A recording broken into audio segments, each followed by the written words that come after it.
చెప్పడానికి బీసీల విషయంలో అనేక హామీలు ఇచ్చింది కాంగ్రెస్ పార్టీ ఆనాడు. ప్రధానమైనటువంటి హామీలలో 42% రిజర్వేషన్లు బీసీలకు స్థానిక ఉద్యోగాల్లో తక్షణమే అమలు చేస్తామనేటువంటి హామీ. ఇవాళ 22 మాసాలు గడిచిన తర్వాత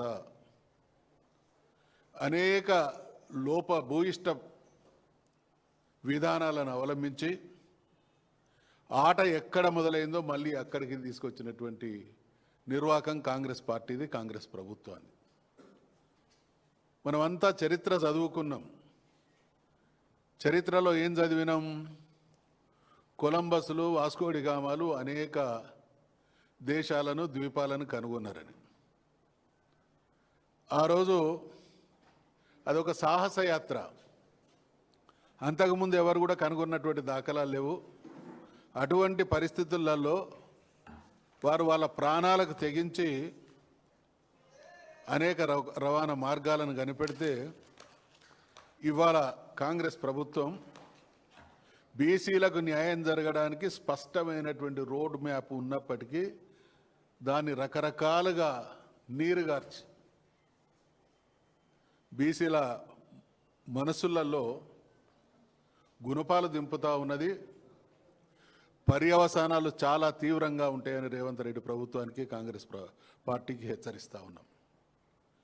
కేసీఆర్ గారు తెలంగాణ రాష్ట్ర సాధనోద్యమాన్ని ప్రారంభించినప్పుడు కొద్దిమంది వ్యక్తులకు తప్ప ఎవరికి కూడా తెలంగాణ రాష్ట్రం సాధ్యమవుతుంది అనేటువంటి నమ్మకం లేకుండే.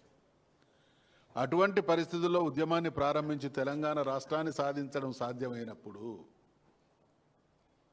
తెలంగాణలో బీసీలకు ఇచ్చినటువంటి హామీలను నెరవేర్చడానికి స్పష్టమైనటువంటి అవకాశాలు ఉన్నప్పటికీ కాంగ్రెస్ పార్టీ ఈరోజు ద్రోహం చేస్తున్నది. ఒకవైపు ఎన్నికలు జరుపుతున్నట్టు, మరొక వైపు కొందరిని కోర్టుకు ప్రోత్సహించి నీరుగార్చేటువంటి ప్రయత్నం చేస్తూ ఉన్నది.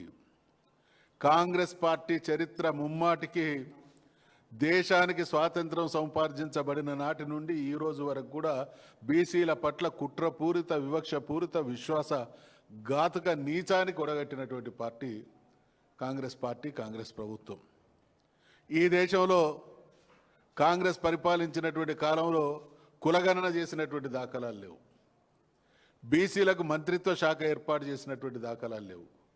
బీసీ 50 దేశంలో 60% ప్రజలుగా ఉన్నటువంటి బీసీలకు వాళ్ళకు వాటా దక్కడంలో కానీ, రాజ్యాధికారంలో కానీ తీవ్రమైనటువంటి అన్యాయం చేసి ఈరోజు కూడా ఆ అన్యాయ పరంపరనే కొనసాగిస్తూ ఉన్నది. కామారెడ్డి డిక్లరేషన్లో 42% రిజర్వేషన్లతో పాటు సప్లైన్కు చట్టబద్ధత తీసుకొస్తామన్నారు. తర్వాత సంవత్సరానికి 20,000 కోట్ల చొప్పున 5 సంవత్సరాల్లో 1,00,000 కోట్లు కేటాయిస్తామన్నారు, ఖర్చు చేస్తామన్నారు. ఇప్పటికీ వాళ్ళు 2 బడ్జెట్లు ప్రవేశపెట్టిన 3వ బడ్జెట్కు దగ్గర పడతా ఉన్నాం.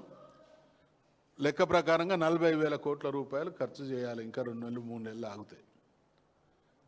అటువంటిది 10-20% కూడా ఖర్చు చేసినటువంటి దాఖలాలు లేవు. అంటే అనుక్షణం ప్రతి విషయంలో ఈరోజు చట్టబద్ధత నుండి నిధుల కేటాయింపు వరకు ఇచ్చినటువంటి హామీలన్నిటి విషయంలో కూడా ద్రోహానికే తలపడతా ఉన్నది. ఈ చట్టబద్ధత విషయంలో, కులగణన విషయంలో కూడా వాళ్ళు ప్రారంభించినటువంటి ఆ లెక్కల సందర్భంగా కూడా మేము అనేక సూచనలు చేసినాం. అనేక రాష్ట్రాల్లో జరిగినటువంటి ఈ ప్రొసీజర్ ల్యాప్సెస్ ఉన్నాయి, కోర్టులు కొట్టేస్తున్నాయి. మీరు జాగ్రత్త, చిత్తశుద్ధి ఉంటే నిజాయితీగా పద్ధతి ప్రకారం చేయమనేటువంటి సూచనలు ఇస్తే పెడచెవిన పెట్టారు. సరే, బీఆర్ఎస్ పార్టీకి మా నాయకుడైనటువంటి కేసీఆర్ గారికి ఈ జరుగుతున్నటువంటి తతంగాన్ని చూసిన తర్వాత వీళ్ళు రాంగ్ డైరెక్షన్లో తీసుకుపోతా ఉన్నారు. తెలంగాణలో మెజారిటీగా ఉన్నటువంటి బీసీ సమాజానికి ద్రోహం చేసేటువంటి ప్రయత్నం చేస్తున్నారు. కాబట్టి మమ్మల్ని అందరినీ కలిసి తమిళనాడుకు పోయి అక్కడ చట్టబద్ధత ఏ రకంగా తీసుకొచ్చిందో స్టడీ చేసి రమ్మంటే మేమందరం కూడా స్టడీ చేసుకొచ్చి ఆ స్టడీ యొక్క పర్యవసానాల్ని అనేక సందర్భాల్లో ప్రెస్ పత్రికల సమక్షంలో కావచ్చు, శాసన మండలిలో కావచ్చు, శాసనసభలో కూడా ప్రభుత్వ దృష్టికి తీసుకురావడం జరిగింది.